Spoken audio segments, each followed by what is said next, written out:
I love sunsets. I've seen a lot of them. Yeah. Not many sunsets that I've seen though had the little boats, fishing boats going out the harbor. I was thinking about that when I did the vlog the other day. I've gotten my my little accents back, the way we say things. I think if I was still living in Calgary, I'd be saying the boat would be traveling out of the harbor. But I caught myself the other day doing a vlog going out the harbor. Well, there goes the boat out the harbor. It's a beautiful little city. Yeah, but let's swing away from there, sunsets and that, and maybe move towards my feet. I'll talk about my feet. My feet today have taken 23,000 steps, and yeah, they still seem to want to go. My routine of the day: I'll be up, alarm will go off at 6:45.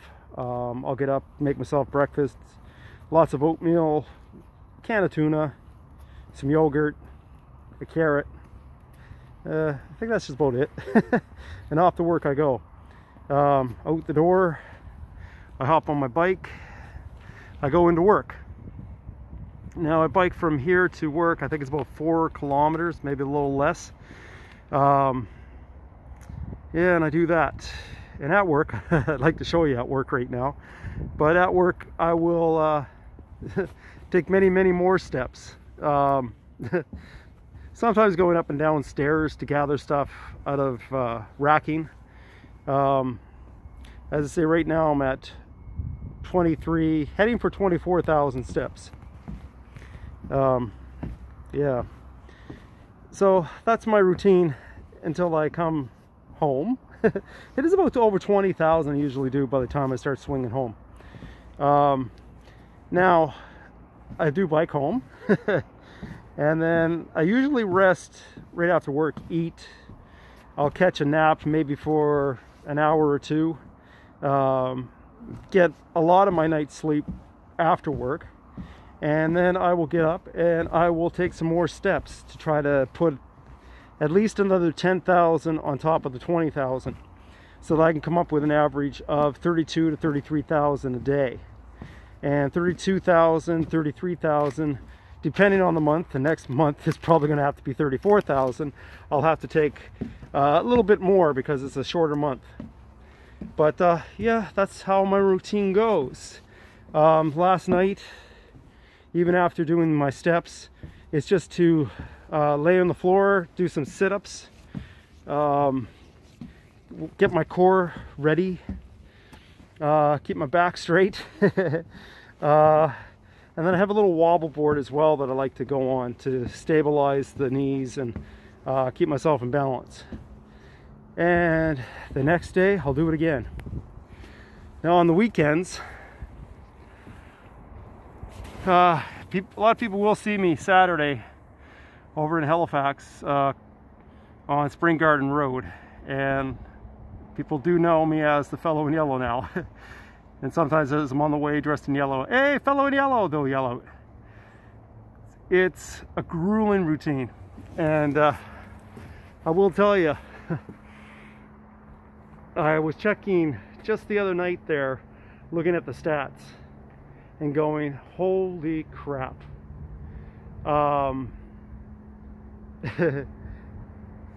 Since July 1st, 2019, I have finished, this month we'll finish 19 months.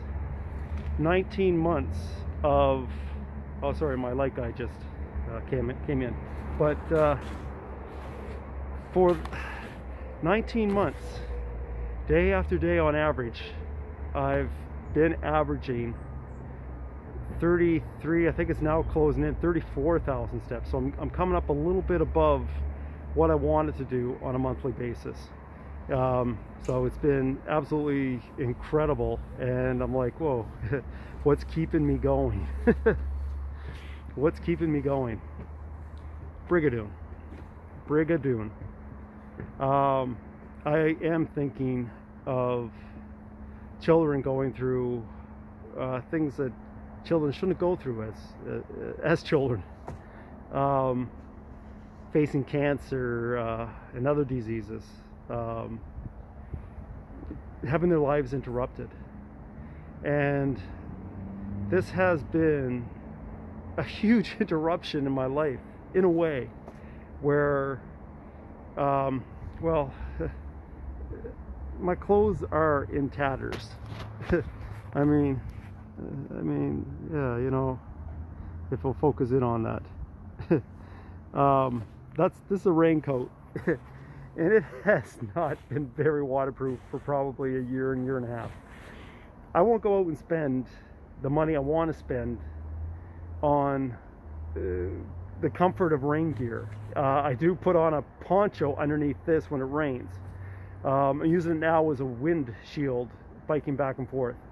And the reason I don't want to spend a dime right now is because I want every single dollar that I can hold myself for going on the road. I want to hit that highway again. I want to go across Canada. I really do. But boy, you know, how long is this pandemic going to go on? And how long can I continue to do 32, 33, 34,000 steps a day? Well, I'm going to damn well find out. I want to. As a kid myself, I dreamt of being a rock star, being a movie star, and playing in the CFL, and going to the Olympics. And those were my dreams. Laying in a hospital bed myself as a teen, and feeling very much alone in what I was going through. People trying to understand, and definitely people helped me to understand myself as I was going through it. But still, I just didn't know anybody that was going through the same thing. I couldn't imagine, or I'm going to try to imagine. Okay, I'm imagining right now. What would it be like for me as I'm going through the surgeries, the pain, the physical pain, the emotional pain, the doubt? What would it be like just to find somebody else that has gone through the same thing or are going through the same thing as what I was going through? What would that mean? You know, for confirmation to me that I'm going in the right direction. I didn't have kids my age going through that. I did have at that point a hero named Rick Hansen wheelchairing around the world while I was in the hospital. And while I came out of the hospital, you know, he at the age of 15 broke his back, broke his spinal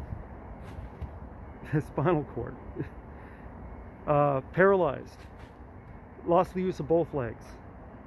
And as I was trying to recover and walk on my one leg, well, I had two legs, I mean, I still had two legs, but the one leg that I was damaged, and trying to get it to recover,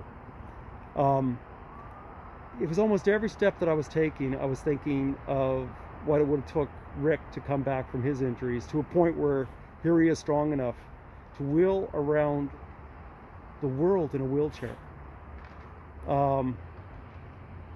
The dreams I had of being the rock star and all that stuff, they got pushed away. They did.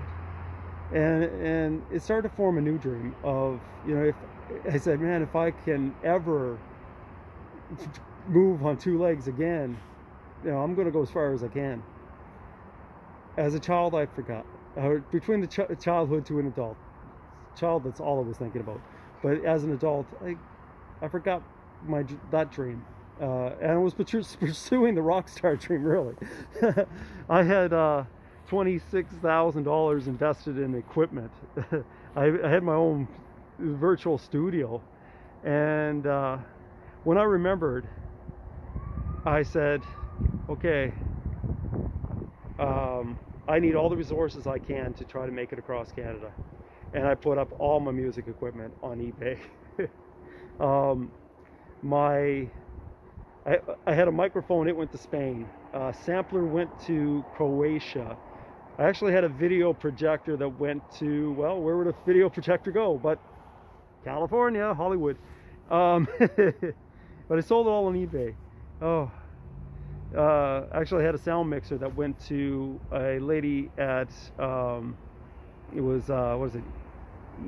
What was the name of that? Whatever it was. I want to say EM Studio or something, but it was a non-profit studio that wanted a little mixer. So, yeah, I'll pause as I hear an ambulance. Or a police car or whatever. It happens to be a police car, but when I hear sirens, I often think of you know, who might be starting a struggle or has been on a struggle. But anyways, a pause for that. Hope everybody's okay. But yeah, I gave up a lot to hit the road, and I've just given up 19 months. Dabbling a little bit back into the music, and it's a fight to, do I get some more music equipment and say, let's just settle down, Trevor, and focus on something different. But I know my driving force is no, we're not going to do that. If I can't spend a dime on this, and I go to work with a wet crotch sometimes, I know damn well I'm going to try to keep taking those steps. And I'm vlogging now just for the sake, I don't know who's watching this. I don't think it gets more than, I don't think at any moment I've ever seen 10 people view these little vlogs. But even for myself, if this time comes where I'm out on the road, and maybe afterwards, I want to remember just where I was in my thoughts that put me out there again. And as if I probably don't need to know, but that, because I'll already know it was the thoughts of, you know, there's children, there's kids right now that just want to be kids and want to grow up to be a good, strong, healthy adult, and there's parents that want that for them too. So when I say Brigadoon, Brigadoon Village is a place where they can just be a kid and find those resources, get those questions answered, and maybe discover new questions for themselves. And yeah, just a place where kids can be kids. It's so important. And I do have, I'm a man of sayings. As I hear another ambulance off in the distance. If you reach a child that can remember, you'll have an adult that won't forget. And I had the opportunity to actually say that to Rick Hansen himself, and he said to me, I like that, you know, but for him, that quote may not have ever existed, because that quote is remembering Rick as a beacon, somebody that was a kid even though he was an adult, but the story of where he came from to where he went, incredible. And for me to be looking through the eyes of a hero is great. And seeing the daily grind that and effort and sacrifice that they make, and knowing what it takes. And I knew it as a child. That's how I got as far as I could, that I could stand and walk and run and play again. To have the opportunity to go running and play rugby and have a coach go, yeah, you're one of the two best runners on the team. So either it was number one or it was number two at that point. But that was after so much injury and so much so much. I'm rambling a little bit more on this one, because, you know, I'm coming up on a milestone. By the end of next month, there'll be 20 million steps. 20 million steps. Tell that to a 15-year-old kid laying in the hospital. Tell them someday you will be capable of doing that. And that's what I want to tell them. You know, nobody told me that as a kid. Somebody showed me how far they could go with two hands around the world. Nobody told me how far a person can go with two legs. But I'm finding out. And I guess the only thing I can say right now to that, or I'll keep rambling on, is the more we move others. And I'm going to try to keep moving. I'll take my nap, I'll have my lunch, put some food in me, take a good nap, and then I'll get up sometime after 9 o'clock and go to after midnight tonight, as I do just about every night. Anyways, folks, cheers. And looks like the sun's long gone down now. Beautiful to be able to still move.